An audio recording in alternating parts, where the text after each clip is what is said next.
জয়গুরু শ্রী শ্রী ঠাকুর অনুকূলচন্দ্রের চলার সাথে গ্রন্থ হইতে একটি বাণী পাঠ করছি।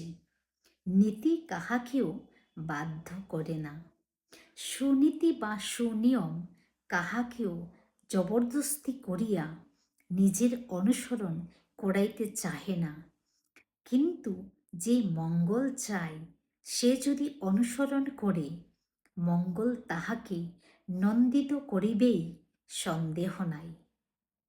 ঠাকুর বলছেন যে সুনীতি বা সুনিয়ম কাহাকেও জবরদস্তি করিয়া অনুসরণ করাইতে চাহে না।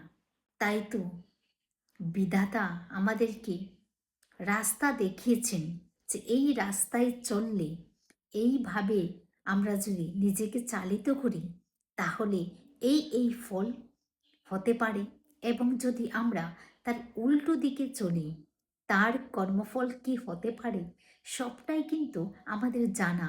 কিন্তু তিনি জবরদস্তি করিয়া আমাদেরকে সেই পথে চালিত করতে পারেন না।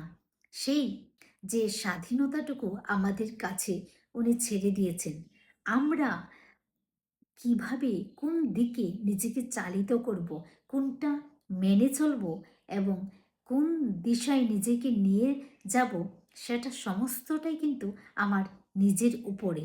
তাই ঠাকুর বলছেন যে সুনীতি বা সুনিয়ম যেগুলি আছে সেটা কিন্তু কখনো কাউকে জবরদস্তি করে পালন করা যায় না। সে স্ব ইচ্ছায় যদি সেটা মেনে চলে তাহলে সে মঙ্গলের অধিকারী হবেই হবে। এবং আমরা যারা মঙ্গল চাই অবশ্যই আমরা সেগুলি পালন করে চলব, এবং সে যদি অনুসরণ করে, ঠাকুর বলছেন যে মঙ্গল তাহাকে নন্দিত করিবেই, সন্দেহ নাই।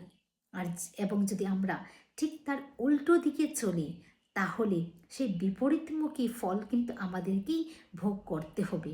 তাই তিনি তো দিয়েছেন সুনীতি বা সুনিয়ম, সেগুলি আমরা বুঝি, আমরা যদি মঙ্গল চাই তাহলে অবশ্যই আমরা সেটা পালন করব, এবং যারা বোঝে না তারা ঠিক উল্টো দিকে চলে, ফলে তারা দুঃখ কষ্ট জ্বালা যন্ত্রণা ভোগ করতে হয় তাদেরকে। জয় গুরু, সবাই খুব ভালো থাকবেন।